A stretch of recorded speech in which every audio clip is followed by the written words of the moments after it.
Spider-Man the movie, the game, is it's a commendable effort if nothing else. You play Spider-Man in a, surprise, 2D action side-scroller. To take full advantage of Peter Parker's abilities, they usually give you wide, big maps to fully utilize his web swinging or wall crawling. Sometimes. You will also find yourself in levels that require you to navigate narrow hallways, or outrun rubble, or stuff of that nature. There are boss fights that really don't have a lot going for them, and a grand majority of the gameplay just has you tracking down a certain amount of items within the map. On top of this, you're gonna have a time limit to compete with most of the time. And I don't know about any of you, but mixing exploration with time crunch has never been my favorite genre of gaming. That and Peter seems to stick to absolutely everything. It's like trying to flick off a booger that just won't get off your hand and it's just stuck there and you get it. Now, it's not to say that this game is bad or even close to unplayable. That's not the case at all. The sprite animation for Spider-Man specifically is absolutely gorgeous. The rest of the enemies look pretty generic, but all the same, I appreciate this comic booky art style even if it doesn't quite fit with the movie aesthetic. Ay, ay, ay, ay.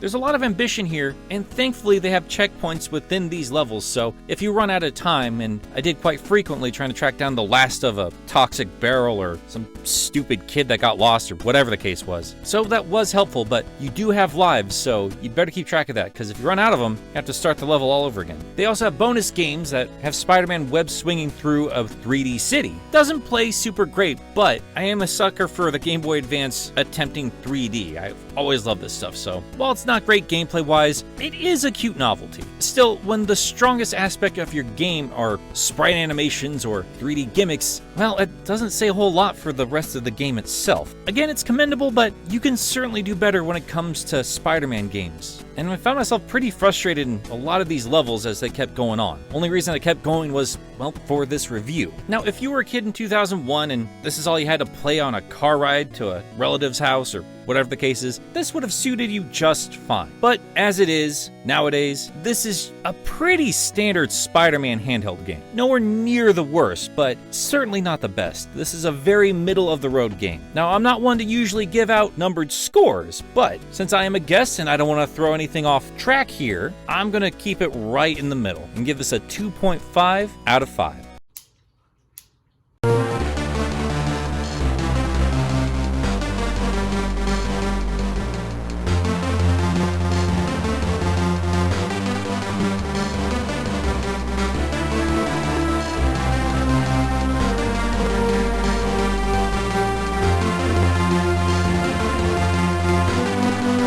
Spider-Man 2 was the king of Spider-Man games, and other than having that weird version on the PC, it did have a Game Boy Advance port, so how'd that turn out?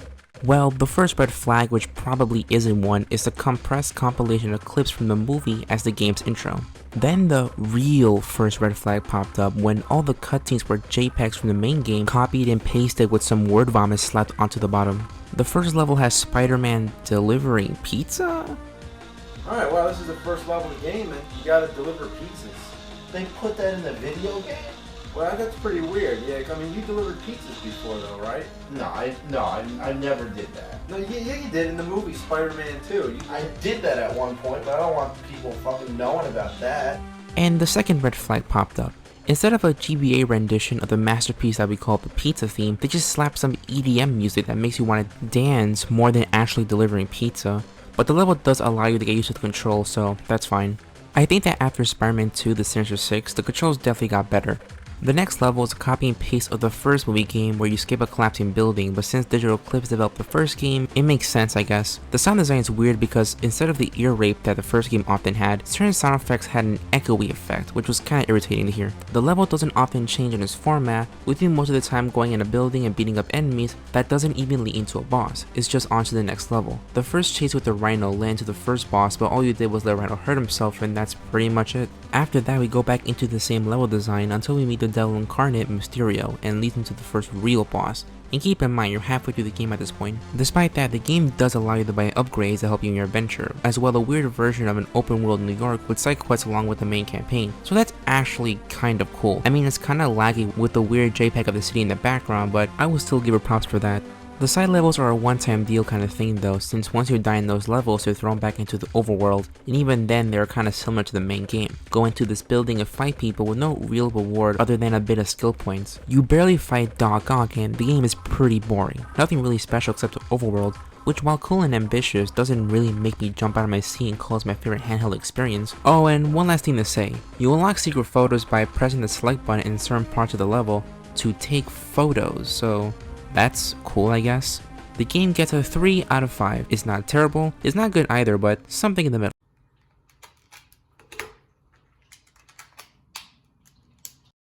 Hey there, my name is Hachi, and Dave has asked me to review one of the Spider-Man games he's sent me. Spider-Man 3 on the Game Boy Advanced. Growing up in the early 2000s, the Game Boy Advanced was the shit. When I was a little kid, I used to play the hell out of some Mario and Donkey Kong on the original Game Boy. But the only Spider-Man game I've ever played is on the Wii, so I decided to check this out for him. Coming out in 2007, this game has not aged very well at all. I had played this game for about 2 hours before I realized I wasn't recording at all. So in good faith, I played almost half the levels all over again. And I gotta say, my opinion has not changed playing it twice. If anything, it's probably made it worse. The first stage of this game, you're beating up random criminals, but you're pretty much killing them. I will never forget, in one of the tutorials showing you how to kick, you kick a man into a giant fan, eviscerating him. Now obviously it's a kids game and there's no blood, but Jesus, Spider-Man! I get Venom's corrupting you, but you're just killing straight people, homie. Oh, ow. I love my job. I just love murdering gangsters. I just love going in the streets and just beating the fuck out of some gangsters. That's my shit, man. I just it gets me so hard. This might be coming from a biased point of view, but I've never used an emulator before, and I had to play on a keyboard and mouse. You can imagine my frustration. Although getting the hang of it after a couple hours of playing, it is decently fun, but I can't imagine this game holds up to any standards nowadays. Listen here, I've only played one Spider-Man game, and it was Spider-Man 3 on the Nintendo Wii, and if you don't even come close to that, don't bother me. As for the story, it's basically Spider-Man going after a bunch of villains and just kicking the shit out of them, which is decently fun. Except Sandman is the second boss, and you can't fucking hit him, so that is somewhat aggravating, but, you know, it is what it is. Oh god, oh Jesus Christ, oh god, no.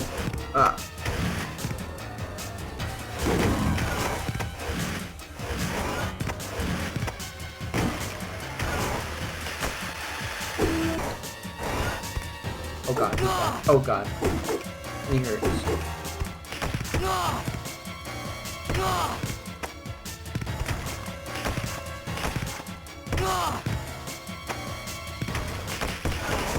In the way I go.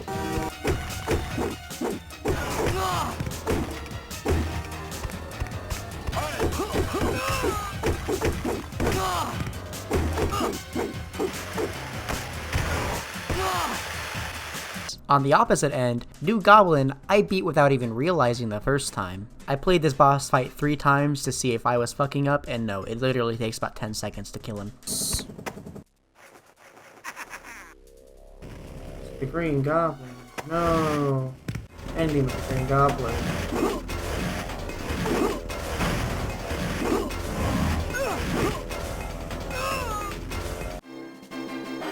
That was the boss fight, folks.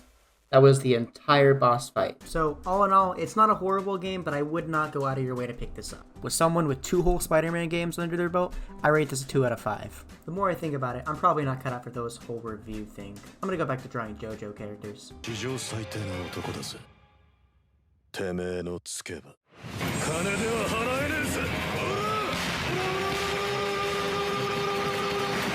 Alright, back to you, Dave.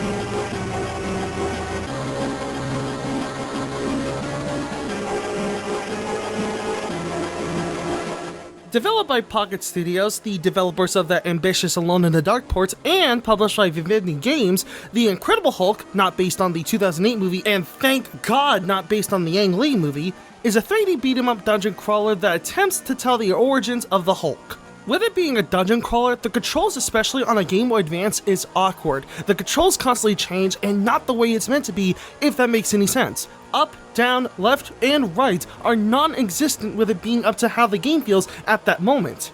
The drawn cutscenes have a weird lag to them when transitioning, and the music is just one constant track that gets irritating after playing for up to 30 minutes.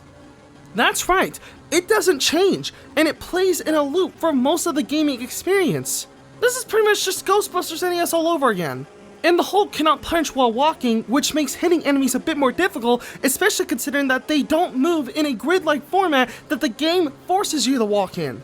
Although you're playing as the Hulk, an insanely destructive being, the game does not allow you to break certain walls and doors to progress. The more you destroy, the more points you get, which add up on the bottom right of the screen. It may look like an upgrade count, but no, this is just a score count. It doesn't add up to unlock secrets, cheats, or upgrades of any kind. The Hulk can also perform 2 abilities thanks to a meter. Those abilities are a dash attack that charges at enemies in a straight line, and a power clap that does the same in killing enemies and destroying some of the environment. The game also does this 3D thing where if enemies throw a grenade, it goes up close on the screen, which is kind of funny because of how cheesy it looks. That also could be said for the 32-bit-like graphics, which make it look like a lost Sega Saturn game. The levels are broken down into stages, which is unnecessary due to it both being filler and making the game extremely repetitive. The game also likes to break the more you progress, so I think I had to stop around level 5 or 6 because it was just becoming borderline unplayable. If you like the Hulk, I guess you'd enjoy it because you smash things, but if you're a casual gamer or a hell of a fan of those dungeon crawlers, I'd say skip this title and play Gauntlet or Diablo. This game gets a 2.5 out of 5. So, Spider-Man Mysterio's Menace, developed by Vicarious Visions and published by Activision, is a sequel to the Game Boy Color version of Spider-Man 2000 and Spider-Man 2 The Sinister Six, but is also a spin-off of Spider-Man 2 Enter Electro. So this is Spider-Man 2.3.14159 Final Cut, Recut, Remix, Spider-Man Mysterio's Menace stars the devil himself, Mysterio, and it's actually a good game. The game attempts to be the 3D games with its models that at times look very claymation-like, which is a really cool aesthetic. The gameplay and its hit section are really tight, and definitely builds off the quality of life improvements Spider-Man 2 The Sinister Six implemented, albeit from a different studio.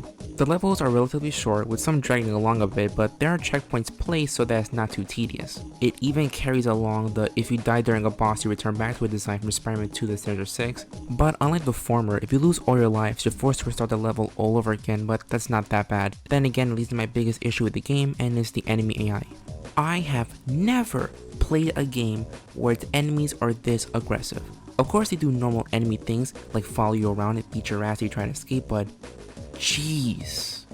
Okay, so let's say you're in the middle of platforming and you take down the enemy that's in your way. The next one will tackle you down, pulling a kamikaze-like maneuver. If you dare to even edge a bit out of the first platform or even mid-jump, if you're climbing up the wall, they'll just standing there menacingly kick you down either on the ground or into the nearest pitfall. Even if you manage to web them up before getting destroyed, you'll still need your web fluid to swing across parts of the level or to get to the next platform. But the game does offer refills at times, and despite that, there will be areas where you need to insert web fluid, because if you run out in an area where you need to swing across, you have to restart the game and play the level all over again.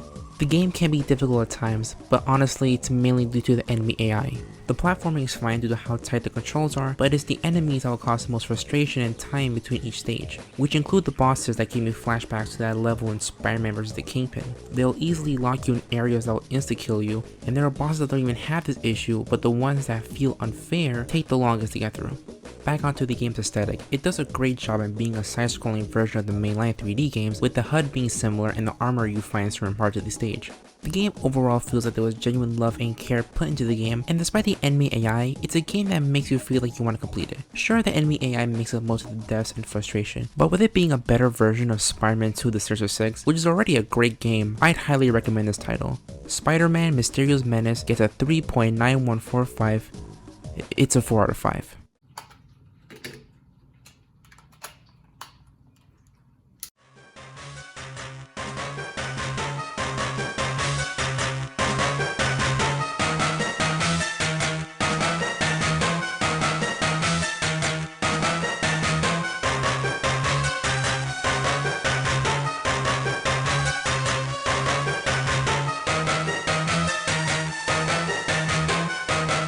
Developed by Vicarious Visions and published by Activision, Ultimate Spider-Man is on the list of the best Spider-Man handheld games I've ever played. Instead of trying to emulate the main game with filler levels and a janky open world, I'm looking at you Spider-Man 2, it streamlines it into 7 issues alternating between Spider-Man and Venom. The gameplay is tight and responsive, with the music, while really repetitive, it's really fun to listen to. Venom pretty much plays like it does in the main game, and so does Spider-Man, with each character feeling pretty well balanced overall. The game does attempt to keep its cel-shaded, Mark Bagley drawn aesthetic and even cares to the cutscenes. And while I hate the fact that Spider-Man 2 decided to just slap JPEGs from the main game with walls of textures printed below, the art style alone allows it to look a little bit more appealing, so I'll honestly give it a pass. But it does have a compressed intro, and no amount of style will forgive that, so that's where I draw the line on that. But while I enjoy how well the 3D shades fit into the 2D gameplay, the only model I really can't get over is Venom. He looks like the Amazing Bulk with an odd shine to it, and that's where it honestly bothers me the most. I know it's kind of a nitpick, but it's really weird to look at. My issues with the game is where the checkpoints are placed, making the oddly length levels a drag to go through, and the game does suffer from severe slowdown during certain levels, and I can't really put my finger as to why, since it's at random. The game does have at times repetitive level design, but since the issues are broken down to 3 stages, it's understandable. The enemy AI feels a bit unfair, but fortunately it's not as bad as Mysterio's Menace, so that's all I can really say about that. It's challenging yet enjoyable despite its issues. Ultimate Spider-Man gets a 4 out of 5.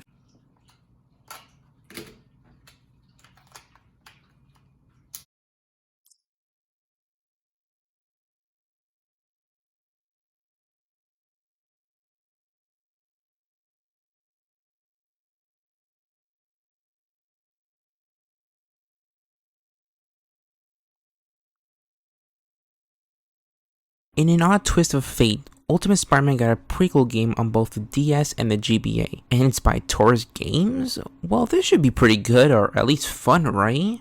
Right?